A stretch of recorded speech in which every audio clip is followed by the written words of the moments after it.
peu ému d'être ici, de sentir qu'il y a autant d'intérêt pour travailler autrement avec les enfants. C'est une atmosphère que je voyais il y a 40 ans. Ça se passait d'une certaine façon, mais ça se passe encore de la même chose. On veut quelque chose d'autre pour nos enfants. On veut que nos enfants vivent.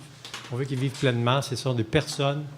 Et puis, nos systèmes, malgré leurs bonnes intentions, j'ai travaillé avec les systèmes, il y a énormément de bonnes intentions, mais c'est une structure industrielle et ça donne les résultats que ça donne. Je suis arrivé à Montessori par... je travaillais à l'université, on regardait les problèmes du système d'éducation, puis on cherche des solutions. Je suis payé pour trouver des solutions. Puis, alors, je visitais. On a cité tout à l'heure André Paré. Je côtoyais André Paré à la faculté d'éducation à Laval. On était dans cette mouvance-là. Et moi, ce qui me préoccupait, c'était que il fallait, comme tout ce qui se passe en alternatif ou dans... comment est-ce qu'ils ont appelé ça tantôt?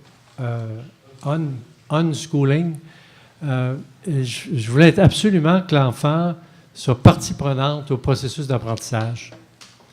Et puis, en me disant qu'il n'y a pas d'apprentissage significatif si l'apprenant n'est pas impliqué.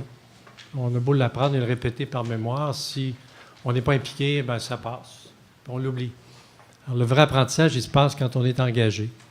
La mère de famille, tout à l'heure, disait que elle cherchait à alimenter les passions de ses enfants.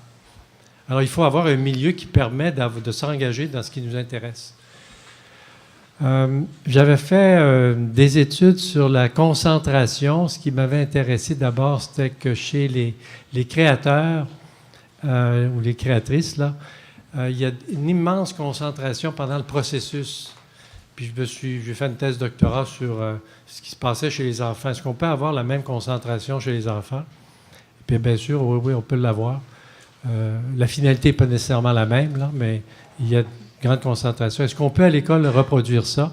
Oui, on peut retrouver ça. Je vais vous montrer 2 petites séquences vidéo tout à l'heure. Vous allez voir une classe. Alors, les 2 documents que j'ai trouvés, c'est des documents du préscolaire. On peut trouver la même chose au primaire. Mais j'ai trouvé c'est quand j'ai visité des écoles Montessori que là, j'ai allumé. Je l'ai vu à Ville-Saint-Laurent, j'ai été à Toronto, j'ai vu la même chose, j'ai été à Genève, j'ai vu la même chose. J'ai toujours vu des enfants capables de se concentrer. Je les voyais, puis ils étaient pris dans leur affaire, puis écoute, non, c'est pas seulement écrit dans le livre, ça existe. Alors, j'ai fait des projets comme celui dont vous venez d'entendre par Christine, là. Malheureusement, j'avais pas sa patience. Alors, quand il a fallu choisir par quel volet le réaliser, j'avoue là, que je suis passé par l'enseignement privé. Alors, je suis peut-être un méchant, mais je m'en excuse, mais je voulais simplement avoir un modèle à montrer. Vous voyez, on peut faire l'éducation autrement, puis on a pu le faire en 2 ans, parce que l'enseignement privé a des règles différentes. D'accord? Oui, ça limite l'accès, je suis d'accord avec tout ça, mais j'ai un modèle. Je peux vous présenter un modèle.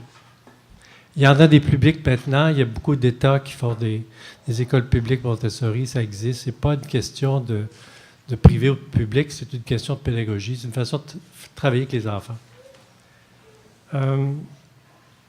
Alors, c'était la question de la concentration qui m'a amené à ça.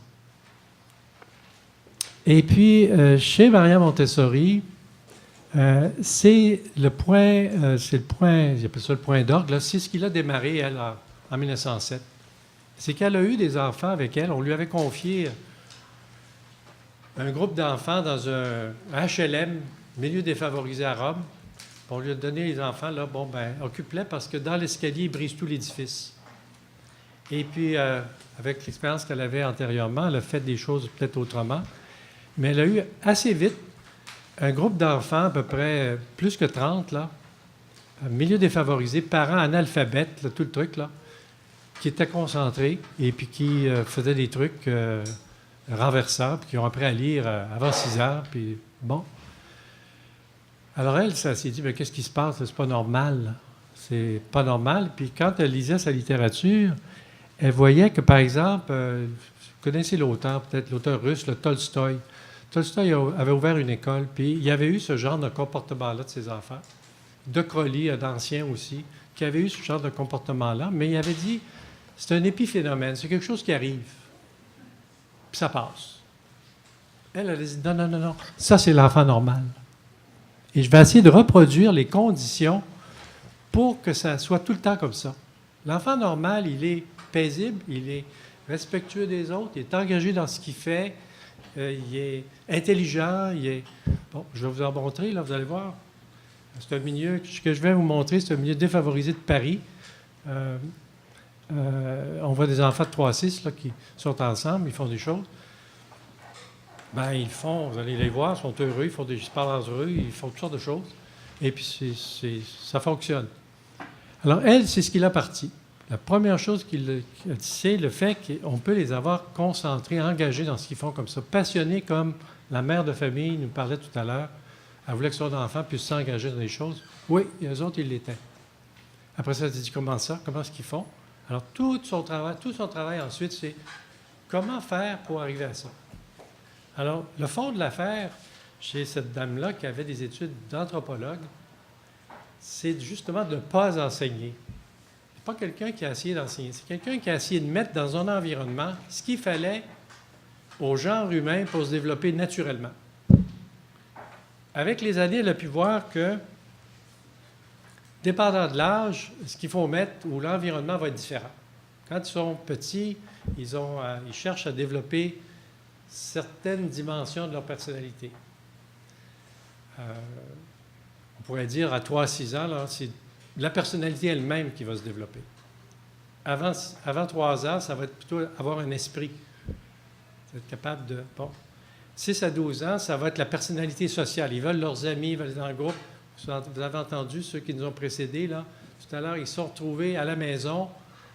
Ils s'ennuyaient. C'est un âge où tu veux être avec les autres.